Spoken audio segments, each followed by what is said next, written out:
और इस बीच एक बड़ी खबर मिल रही है। लोकसभा सचिवालय सूत्रों के हवाले से खबर, पीएम पर शारीरिक हमले की तैयारी थी। सूत्रों से ये जानकारी मिल रही है। महिला सांसदों को कवर के तौर पर भेजा गया। पीएम पर हमला रोकने के लिए कार्यवाही स्थगित की गई। लोकसभा में होने के बावजूद पीएम का भाषण नहीं हो सका। तो ये जानकारी इस वक्त मिल रही है। काफी हैरान करने वाली ये जानकारी है। लोकसभा सचिवालय सूत्रों के हवाले से खबर, पीएम पर शारीरिक हमले की तैयारी थी। सूत्र से जानकारी मिल रही है। महिला सांसदों को कवर के तौर पर भेजा गया। हमारी पॉलिटिकल एडिटर अदिति नागर जुड़ चुके हैं हमारे साथ। अदिति, ये बहुत ही चौंकाने वाली जानकारी इस वक्त मिल रही है कि पीएम पर शारीरिक हमले की तैयारी थी। देखिए, कल प्रधानमंत्री नरेंद्र मोदी भाषण नहीं दे पाए, जबकि उनको धन्यवाद प्रस्ताव, राष्ट्रपति का ये भाषण पर धन्यवाद प्रस्ताव देना था। उसके बाद आज भी उनको देना है 5 बजे राज्यसभा में। लेकिन आज आपने देखा कि जो राज्यसभा शांति से चल रही थी, वो राज्यसभा में भी हंगामा विपक्ष ने शुरू कर दिया है, जिससे प्रधानमंत्री नहीं बोल पाए।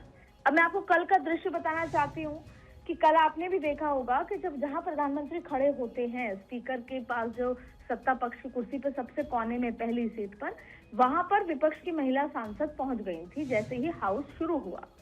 और उसके बाद प्रधानमंत्री नहीं आए हाउस में, और हंगामे को देखते हुए स्पीकर को हाउस को एडजर्न करना पड़ा। अब इस तरह की जानकारी मिली है कि प्रधानमंत्री नरेंद्र मोदी पर शारीरिक हमला करने की योजना बनाई जा रही थी, और सुरक्षा के कारण वो संसद भवन में रहते हुए भी बोलने के लिए उपलब्ध नहीं थे।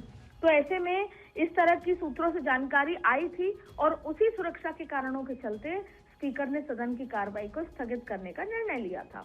अब आप देखिए कि सुरक्षा कवच के तौर के चलते महिला सांसदों को आगे बढ़ाया। अब क्योंकि मैं उस समय हाउस में पत्रकार दीर्घा में मौजूद थी, मैंने अपने आंखों से देखा था कि हाँ, महिला सांसद वहां पर पहुंची थी। उस समय प्रधानमंत्री मोदी को बोलना था, लेकिन उनको वो नहीं पहुंचे, और फिर हाउस एडजर्न कर दिया गया। पीपी चौधरी ने शुरुआत की थी।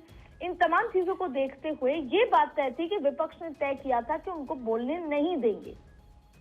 लेकिन इस तरह की स्थिति कि प्रधानमंत्री नहीं आ पाए, और अब सूत्रों के हवाले से ये जानकारी लोकसभा सेक्रेटरीट तक पहुंची कि कहीं ना कहीं एक योजना थी, लोकसभा में शारीरिक हमले की योजना बनाई रही थी।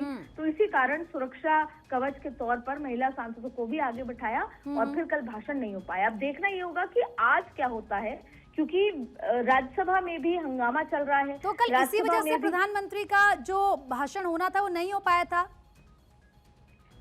बिल्कुल, देखिए, कल प्रधानमंत्री का भाषण नहीं हो पाया था, माना जा रहा था, और ये कहा गया था कि बोलने जैसी स्थिति अगर बनाई जाएगी तो प्रधानमंत्री बोलेंगे।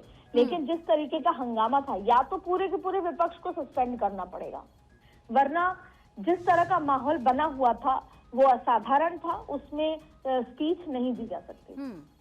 ठीक है अदिति, फिलहाल आपका बहुत बहुत शुक्रिया तमाम जानकारी देने के लिए। तो ये बहुत ही हैरान करने वाली फिलहाल जानकारी सामने आई कि किस तरीके से पीएम पर शारीरिक हमले की तैयारी थी। सूत्रों से जानकारी मिला, महिला सांसदों को कवर के तौर पर भेजा गया था।